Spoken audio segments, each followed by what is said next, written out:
Good morning student. आशा करती हूँ आप सब बहुत अच्छे होंगे। मेरा नाम है दीपक। मैं आपके अपने चैनल दीपक चहल में आप सभी का स्वागत करती हूँ। आज हम सिविक्स का 5th चैप्टर 8th क्लास के सिविक्स का 5th चैप्टर करने जा रहे हैं, जिसके अंदर हम जुडिशरी के बारे में पढ़ेंगे कि कोर्ट्स क्या होते हैं और हमें क्यों इनकी आवश्यकता होती है। एक glans at the newspaper provide you a glimpse of the range of work done by the court in our country, in this country।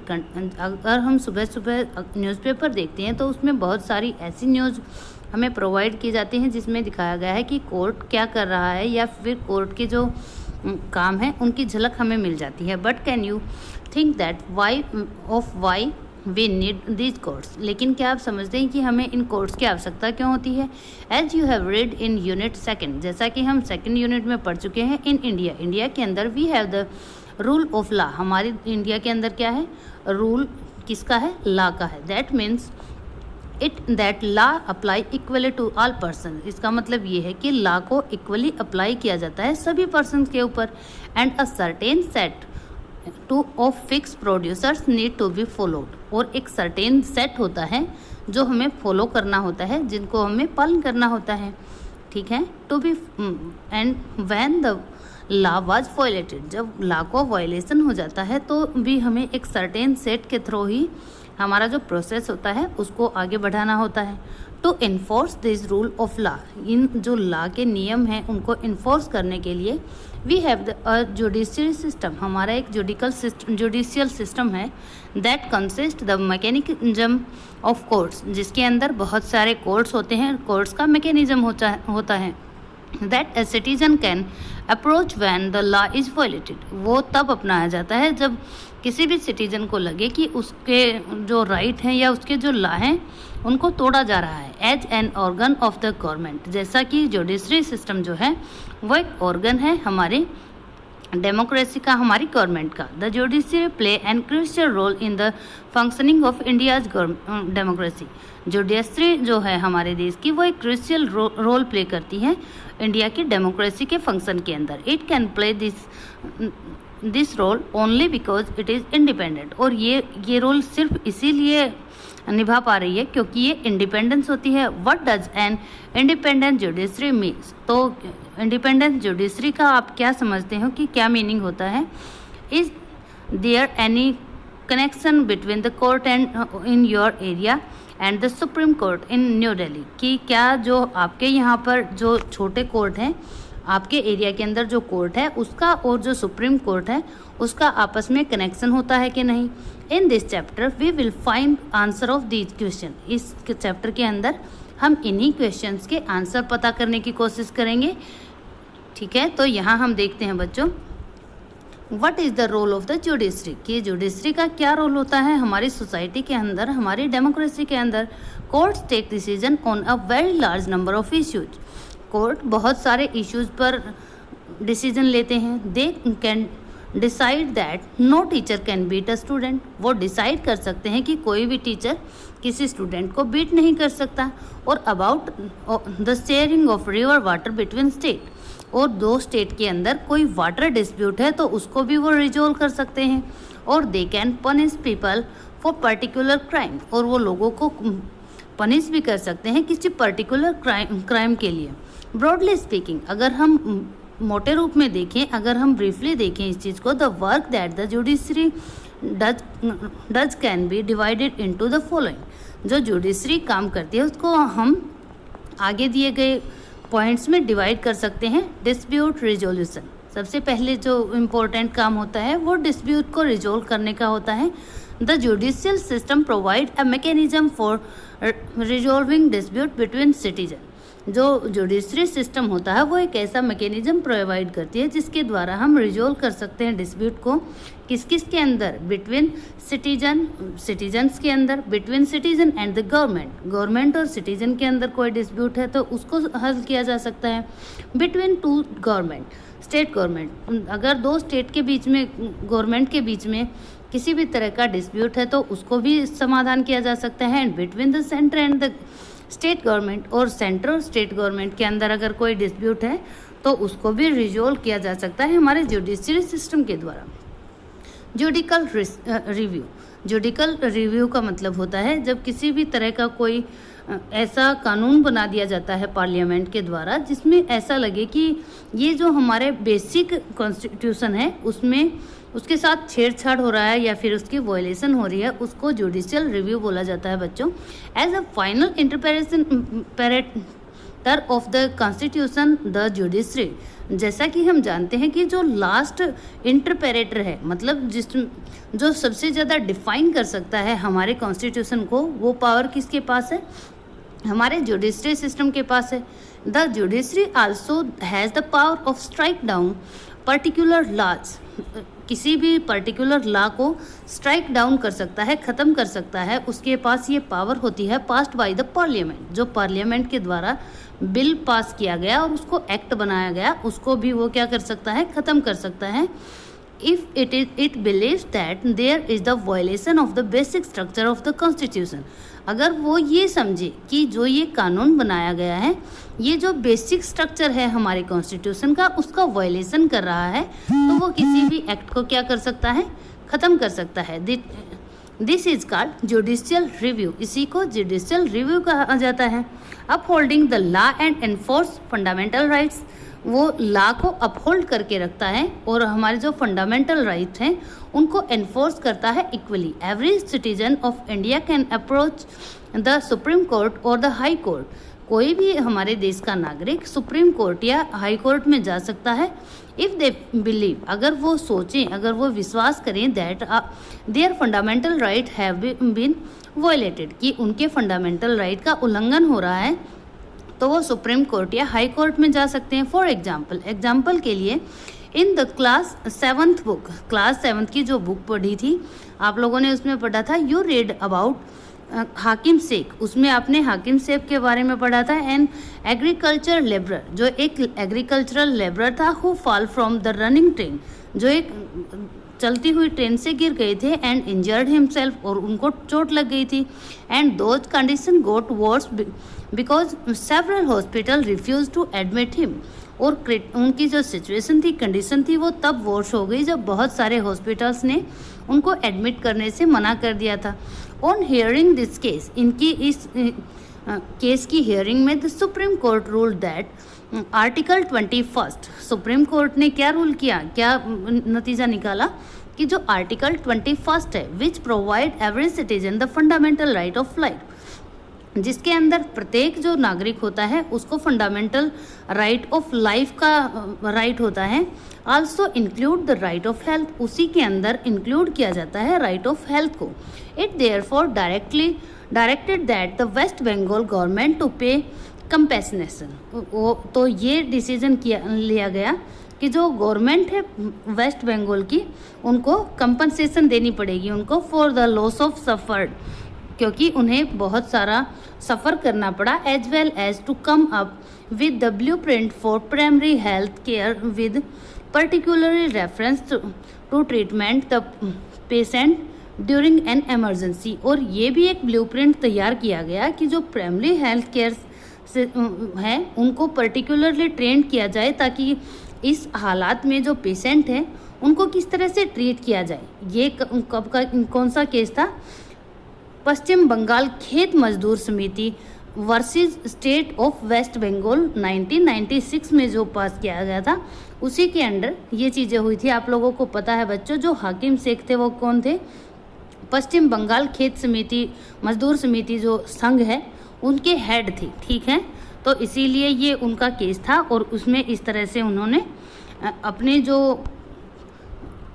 उनको वो इंजरी हुई थी उसका मुआवजा मिला था। तो यहाँ पर एग्जाम्पल लिखने हैं कि किस तरह से, अगर आप लोग जानते हैं तो आप बता सकते हो कि किस तरह से डिस्प्यूट होता, डिस्प्यूट का के एग्जाम्पल बताने हैं कि सेंटर और स्टेट के कौन से डिस्प्यूट हैं, टू स्टेट के कौन से डिस्प्यूट हैं, टू सिटीजन के कौन से डिस्प्यूट हैं, और कौन से ऐसे लॉ होते हैं जिनका वायलेशन ऑफ कॉन्स्टिट्यूशन समझा जा सकता है, ठीक है। What is an independence judiciary? अब हम पढ़ेंगे कि जुडिशरी का इंडिपेंडेंट होना क्यों इम्पोर्टेंट होता है।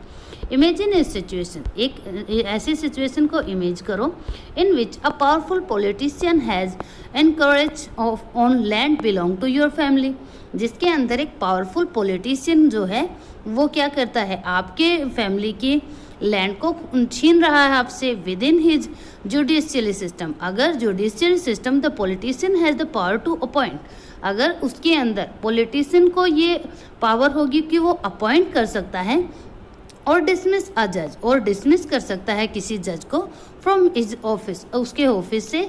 When you take this case to court, जब आप ये केस कोर्ट में लेके जाएंगे, द जज is clearly partial two the politician, जो जज है वो सीधे सीधे तौर पर पार्शियलिटी करेगा पॉलिटिशियन के फेवर में। The control that the politician hold over the जज does not allow for the जज to take an independent decision. इसका मतलब ये हुआ कि जो होल्ड है, पॉलिटिशियन का होल्ड है जज के ऊपर, वो उसको अलाउ नहीं करेगा कि वो एक इंडिपेंडेंट जस्टिस दे सके, एक इंडिपेंडेंट डिसीजन दे सके।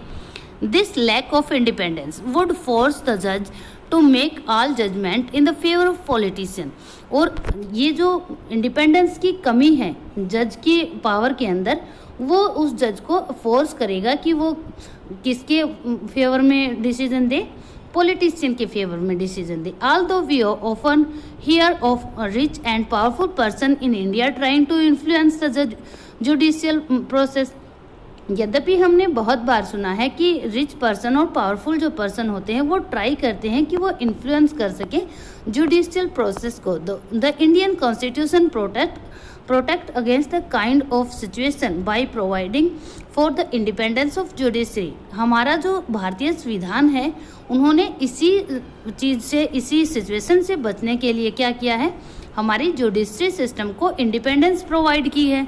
And one aspect of this independence is the separation of power, और इसका एक एस्पेक्ट इस इंडिपेंडेंस का ये भी है कि इसमें पावर को सेपरेट रखा जाता है। This as you read in chapter first, ये वही है जो हम चैप्टर फर्स्ट में पढ़ चुके हैं। Is the key feature of the constitution, जो हमारे कॉन्स्टिट्यूशन की फीचर्स में हम लोगों ने पढ़ा था। What this means here is that the other branches of the government, इसका मतलब यहाँ पर ये है कि जो गवर्नमेंट की बाकी ब्रांचेज होती हैं, the legislature and the executive, जो लेजिस्लेचर और एग्जीक्यूटिव दूसरी ब्रांचेज हैं, can not interfere in the work of the judiciary, वो इंटरफेयर नहीं कर सकती जुडिशरी के वर्क में। The court are not under the government and do not act on their behalf, जो कोर्ट होते हैं वो गवर्नमेंट के अंडर में नहीं आते और उन्हें किसी का बिहाफ लेने की, किसी का पक्ष लेने की कोई ज़रूरत नहीं है। For the above separation of work well, जो ऊपर सेपरेशन किया गया है वो अच्छे से काम करे। It is also crucial that all जजेज in high court as well as supreme court are appointed with very little interference from those other branches of government। इसका एक इम्पोर्टेंट ये भी है कि ये इस चीज़ को क्रूशियल बना देता है कि जो हमारे जजेज हैं हाई कोर्ट और सुप्रीम कोर्ट के, उनकी अपॉइंटमेंट में बहुत कम इंटरफेयर होना चाहिए बाकी ब्रांचेज जो गवर्नमेंट की हैं उनका। Once appointed into this office, और एक बार जब ऑफिस में जज की अपॉइंटमेंट हो जाए, it is also very difficult to remove the जज, ये भी बहुत सुनिश्चित होना चाहिए कि जज के रिमूवल बहुत डिफ़िकल्ट हो। ठीक है, तो यहाँ तक में भी आप लोगों को, सभी बच्चों को समझ में आ रहा है कि किस तरह से जो हमारा इंटरफेरेंस कम करने के लिए जज की जो अपॉइंटमेंट है उसमें कम से कम इंटरफेयर होना चाहिए बाकी ब्रांचेज का। It is the independence of the judiciary that allows the court to play a central role in ensuring that there is no misuse of power. जो इंडिपेंडेंस दी गई है जुडिशरी को, वो अलाउ करता है कोर्ट को कि वो सेंट्रल रोल प्ले करे कि जो पावर का मिसयूज कम से कम हो, किसके द्वारा, by the legislature and the executive, legislature और एग्जीक्यूटिव के द्वारा कम से कम पावर का मिसयूज हो।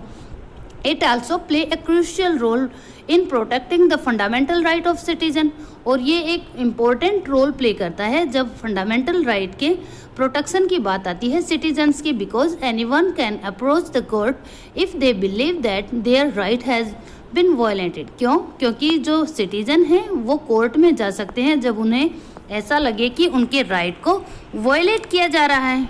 ठीक है, what is the structure of the government in court in India, India के अंदर जो स्ट्रक्चर है कोर्ट्स का वो किस तरह का है ये समझने की कोशिश करते हैं। There are 3 different level of courts in our country, हमारे कंट्री के अंदर 3 लेवल डिफरेंट लेवल हैं कोर्ट्स के। There are several court at the lower level while there is only one at the apex level. जो हमारा छोटा level होता है या फिर लोअर लेवल होता है वहाँ पर बहुत सारे कोर्ट्स आपको दिख जाएंगे, जैसे डिस्ट्रिक्ट कोर्ट होते हैं।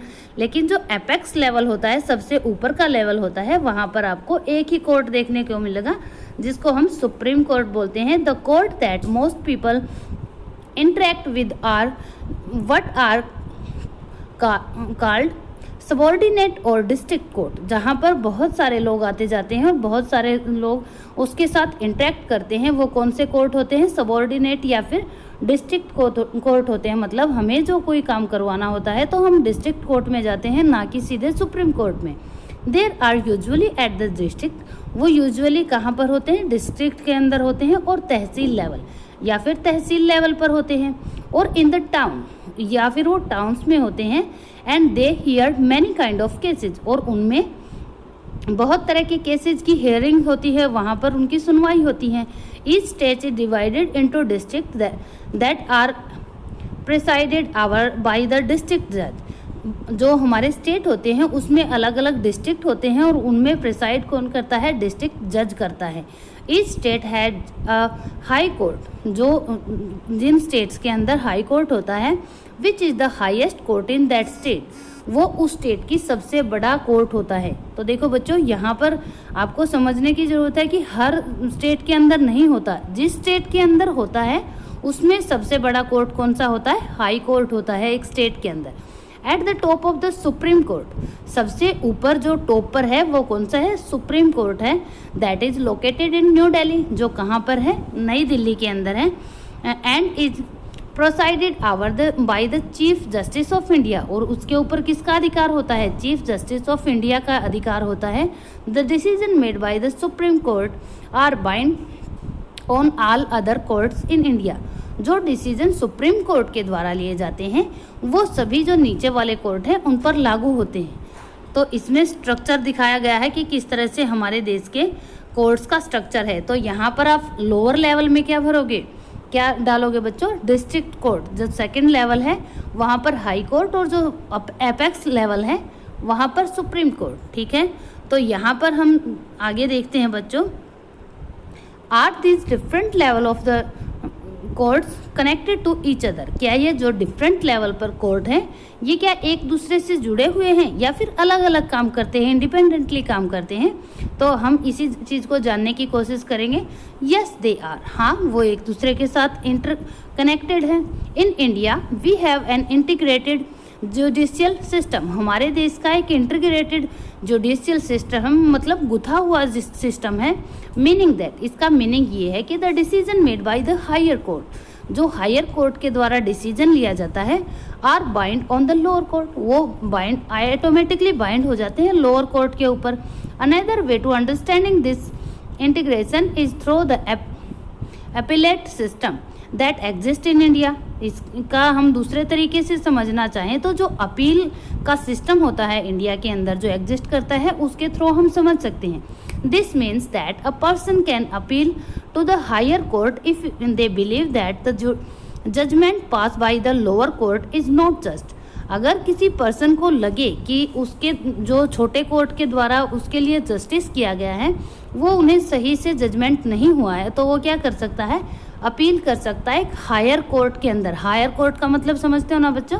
जैसे अगर डिस्ट्रिक्ट कोर्ट में उसे जो जजमेंट मिला उससे वो सेटिस्फाई नहीं है तो उससे हायर कोर्ट कौन सा होगा? जैसे हाई कोर्ट होता है या फिर जो स्टेट लेवल पर कोर्ट होता है उसके अंदर। अगर स्टेट लेवल पे या हाई कोर्ट में उसको जस्टिस नहीं मिलता तो वो कहाँ, इससे हायर कौन सा कोर्ट होता है? सुप्रीम कोर्ट, वहाँ पर जा सकता है।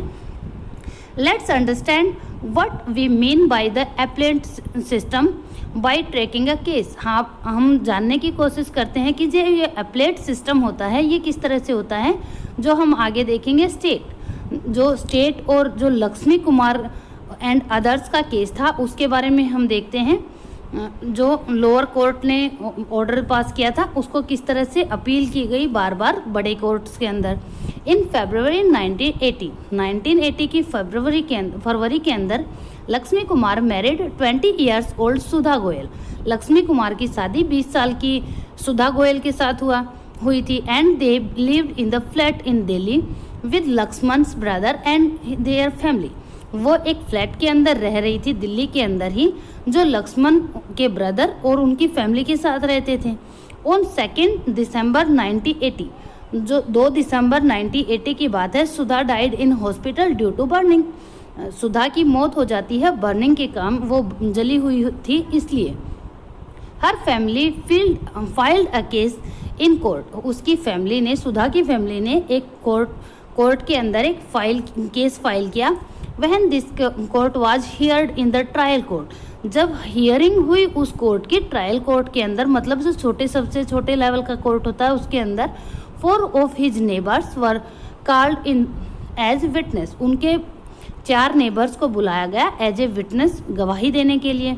दे stated that on the night of December 1, उन्होंने बताया कि 1 दिसंबर की रात को they had heard Sudha's scream. उन्होंने सुधा के चिल्लाने की आवाज़ सुनी। And had forced their way into Lakshman's flat, और वो जाने लगे लक्ष्मण के जो फ्लैट का रास्ता था उस साइड। देयर दे सा Sudha's standing with her sari in flame, और वहाँ पर उन्होंने सुधा को देखा जिनकी साड़ी जल रही थी।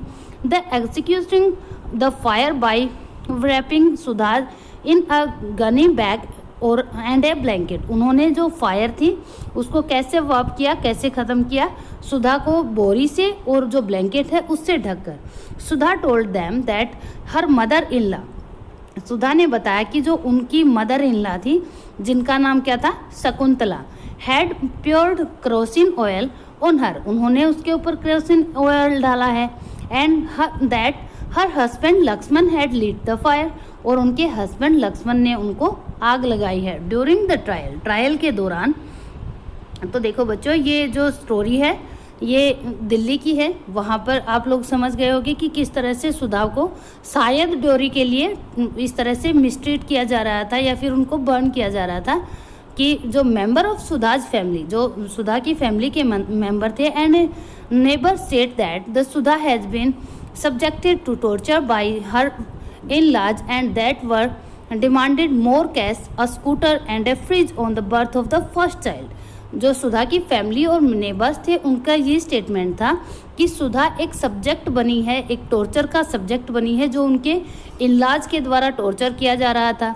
वो डिमांड कर रहे थे ज़्यादा कैश की, एक स्कूटर की, एक रेफ्रिजरेटर की, एक जो पहले बच्चे के बर्थ के टाइम दिया जाता है, नॉर्थ इंडिया में मोस्टली दिया जाता है, as a part of this defence.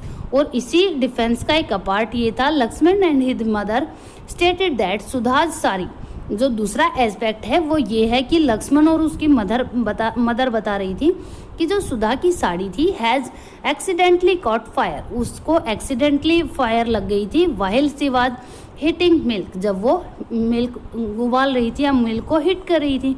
On the basis of this and other evidence, इस एविडेंस, ये जो एविडेंस था और जो बाकी एविडेंस थे उनके आधार पर the trial court convicted Lakshman, his mother Shakuntala and his brother-in-law Subhash Chandra and sentenced all these three to them to death। जो ये सारे जितने भी एविडेंस थे इनके आधार पर ट्रायल कोर्ट ने क्या डिसीजन दिया कि लक्ष्मण, उसकी मदर शकुंतला और उनके brother in law Subhash Chandra जो थे उनको डेथ तक क्या किया जाएगा, सेंटेंस दी जाएगी, डेथ तक उनकी डेथ सेंटेंस दी गई, मौत की सज़ा दी गई। मतलब मौत की सज़ा का ऐसा मतलब नहीं होता कि उनको फांसी पर चढ़ा दिया गया, लेकिन ताउम्र कैद की सज़ा होती है, मतलब जब तक वो जीवित रहेंगे तब तक उनको क्या होगा, इन प्रिजन में रहेंगे।